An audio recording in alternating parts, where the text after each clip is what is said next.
नमस्कार साथियों। तो आज इस वीडियो के माध्यम से हम समझेंगे कि संज्ञेय व असंज्ञेय अपराध क्या होते हैं। तो संज्ञेय अपराध को हम इंग्लिश में कॉग्निजेबल ऑफेंस बोलते हैं और असंज्ञेय अपराध को नॉन कॉग्निजेबल ऑफेंस बोलते हैं। तो जैसा कि हमने पिछली वीडियो में समझा था कि पुलिस अधिकारी द्वारा एफआईआर कब दर्ज की जाती है, जब संज्ञेय अपराध कमिट होता है, और एनसीआर कब दर्ज की जाती है, जब असंज्ञेय अपराध कमिट होता है। तो यहाँ पर हम समझेंगे कि वे अपराध कौन से हैं जो संज्ञेय अपराध की श्रेणी में आते हैं और वे अपराध कौन से हैं जो असंज्ञेय अपराध की श्रेणी में आते हैं।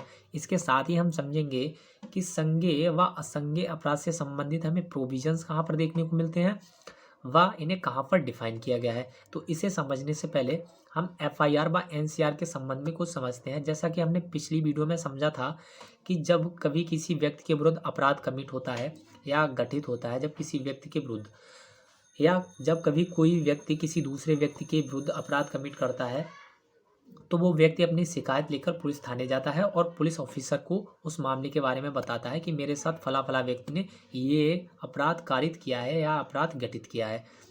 तो पुलिस अधिकारी उस मामले को सुनता है और उस मामले को सुनने के बाद वो देखता है ये मामला संज्ञेय प्रकृति का है या असंज्ञेय प्रकृति का है। जब उसे दिखता है ये मामला संज्ञेय प्रकृति का है, तो वो एफआईआर दर्ज करता है और एफआईआर दर्ज करने के बाद तुरंत कार्रवाई शुरू कर देता है। और जब उसे लगता है कि ये अपराध जो कमिट हुआ है वो असंज्ञेय प्रकृति का है, तो वह जो है एनसीआर दर्ज कर कर उस व्यक्ति से बोल सकता है कि ये शिकायत जो है आप मजिस्ट्रेट के पास करिएगा जाकर। तो यहाँ पर हमें क्लियर होता है कि एफआईआर कब दर्ज होती है, जब संज्ञेय अपराध कमिट होता है, और एनसीआर कब दर्ज होती है, जब असंज्ञेय अपराध कमिट होता है। तो अब हम समझेंगे कि वे अपराध कौन से हैं जो संज्ञेय अपराध की श्रेणी में आते हैं और वे अपराध कौन से हैं जो असंज्ञेय अपराध की श्रेणी में आते हैं। तो आईपीसी इंडियन पेनल कोड 1860 जब हम देखते हैं तो वहाँ पर अपराधों को उपबंधित किया गया है, अपराधों के दंडों को उपबंधित किया गया है।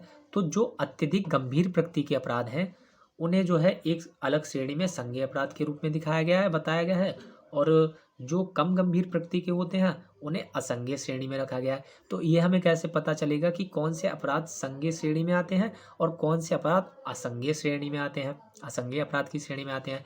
तो हम जब सीआरपीसी 1973 के फर्स्ट शेड्यूल में जाते हैं, दंड प्रक्रिया संहिता 1973 की प्रथम अनुसूची में जाते हैं, तो वहाँ पर हमें देखने को मिलता है कि कौन से अपराध जो भारतीय दंड संहिता में उपबंधित किए गए हैं संज्ञेय प्रकृति के हैं और कौन से अपराध असंज्ञेय प्रकृति के हैं।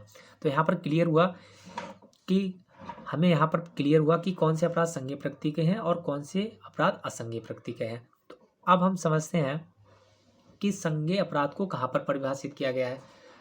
तो जब हम सीआरपीसी 1973 के सेक्शन 2C में जाते हैं तो वहाँ पर हमें कॉग्निजेबल ऑफेंस के बारे में बताया गया है। तो ये सेक्शन 2C क्या कहता है, समझिएगा कि संज्ञेय अपराध से ऐसा अपराध अभिप्रेत है या ऐसा मामला अभिप्रेत है जिसमें कोई पुलिस अधिकारी दंड प्रक्रिया संहिता 1973 की प्रथम अनुसूची के अधीन या फिर तत्समय प्रबद्ध किसी अन्य विधि के अधीन बिना वारंट के गिरफ्तार कर सकता है किसे, जिस व्यक्ति ने अपराध कारित किया है, संज्ञेय अपराध कारित किया है। तो इसके इस धारा का कहने का आशय क्या है, समझिएगा साधारण भाषा में कि जो सीआरपीसी का फर्स्ट शेड्यूल है उसमें जो संज्ञेय अपराध दिखाए गए हैं या बताए गए हैं, यदि उनमें से कोई व्यक्ति उन संज्ञेय अपराध कारित करता है तो उस व्यक्ति को पुलिस अधिकारी बिना वारंट के गिरफ्तार कर सकती है। ठीक है, अब हम समझते हैं, और यहाँ पर बताया गया है कि तत्समय प्रबद्ध किसी अन्य विधि द्वारा। इसके कहने का मतलब है कि हाल ही में कोई विधि, वर्तमान में जो कोई विधि लागू हुई हो, उसमें संज्ञेय अपराध को उपबंधित किया गया है कि ये अपराध जो है संज्ञेय प्रकृति का है। तो ऐसे अपराध की सूचना पर पुलिस अधिकारी बिना वारंट के उस व्यक्ति को गिरफ्तार कर सकता है जिस व्यक्ति ने संज्ञेय अपराध कारित किया है। अब हम समझते हैं असंज्ञेय अपराध के बारे में। तो जब हम सीआरपीसी के सेक्शन 2L में जाते हैं तो वहाँ पर हमें नॉन कॉग्निजेबल ऑफेंस के बारे में बताया गया है जिसे हम असंज्ञेय अपराध कहते हैं। तो ये सेक्शन क्या कहता है, तो ये सेक्शन कहता है कि असंज्ञेय अपराध से ऐसा अपराध अभिप्रेत है या असंज्ञेय मामले से ऐसा मामला अभिप्रेत है जिसमें पुलिस अधिकारी प्रथम अनुसूची के अधीन या तत्समय प्रबद्ध किसी अन्य विधि के अधीन उस व्यक्ति को बिना वारंट के गिरफ्तार नहीं कर सकता है जिसने असंज्ञेय अपराध कमिट किया है। तो यहाँ पर हमें समझ में आया कि संज्ञेय अपराध को कहाँ पर डिफाइन किया गया है, सीआरपीसी के सेक्शन 2C में, और असंज्ञेय अपराध को कहाँ पर डिफाइन किया गया है, सीआरपीसी के सेक्शन 2L में। सीआरपीसी के सेक्शन 2L में असंज्ञेय अपराध के बारे में बताया गया है कि जब कभी असंज्ञेय अपराध कमिट होगा तो पुलिस अधिकारी बिना वारंट के ऐसे व्यक्ति को गिरफ्तार नहीं कर सकता है जिसने असंज्ञेय अपराध कमिट किया है। अब बात करते हैं वारंट की। वारंट किसके द्वारा जारी किया जाता है, तो वारंट न्यायालय या मजिस्ट्रेट द्वारा जारी किया जाता है। तो इस संबंध में हम किसी नेक्स्ट वीडियो में चर्चा करेंगे समन व वारंट के बारे में।